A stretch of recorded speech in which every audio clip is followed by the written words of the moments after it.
Hi, Mike Mercer here, Banks Chevy Cadillac, Concord, New Hampshire. I'd like to present to you our 2013 Chevrolet Volt. The Volt is produced here in America out of our Hamtramck plant, out of the Detroit Hamtramck facility. I must say it is the best piece of marveled engineering that I've seen come forward from GM in a long time.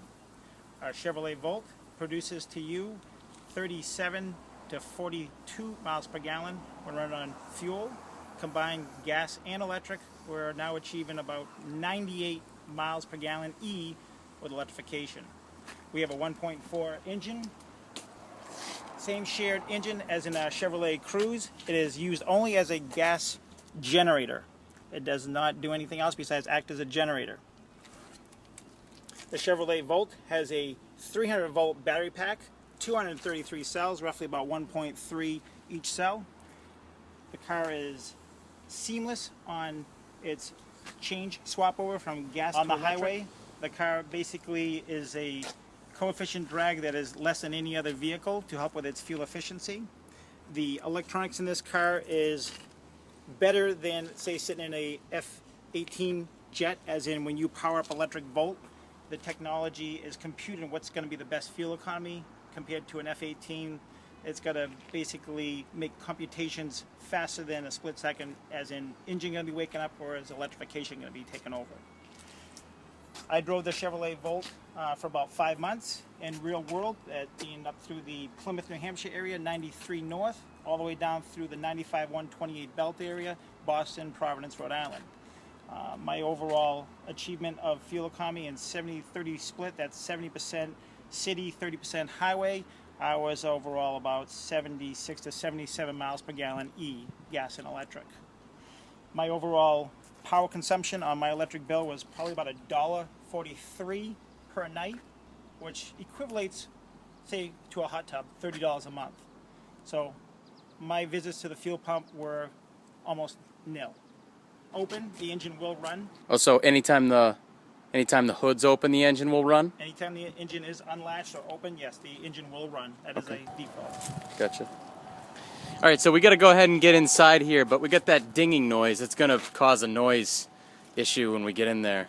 So just to shut the chime off, we're just going to throw the latch of the door, pull the key out, but keep in mind that if you try to shut the door, it's not going to shut unless you pull the handle.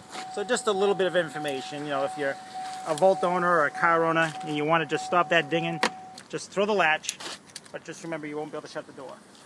Okay. All right, so on the inside of the Volt, I'd like to show you that we have a display panel of what the lithium battery pack has. Keep in mind this is a 300 volt battery, and we never fully utilize a lithium to its full completion, as in killing it. We only use 2/3 of it. 1/3 is left as a buffer. If we fully kill a lithium or fully overcharge a lithium, you might as well just say it's a bookend.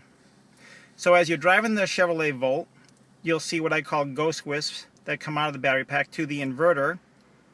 When you decelerate, I call ghost wisps that go back from the inverter to the battery pack. During a regen event, as in slowing down, we capture kinetic energy from the wheels that go from the DC motors back to the inverter, back into the battery to recapture kinetic energy. The next screen, you can see that we can charge the Chevrolet Volt immediately on plug-in or off-peak hours. This is a very good advantage to get the most efficiency, on the electric bill at home.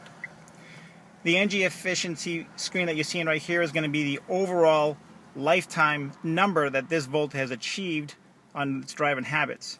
You'll see how many miles that have been taken out of the battery when driven, how many miles have been used for fuel being burnt, and how many kilowatts total being used. This is like an efficiency ball. You want to try to keep it the greenest that you can get for the most electrical efficiency. This screen is if you can keep your climate setting at 100% and your driving style at 100%, you're basically getting the most efficiency. If you drive the car hard, these numbers will drop. The next screen is basically telling you the best driving style, the best climate setting, and vehicle charging operation of the vehicle. So it's got some self-explanation.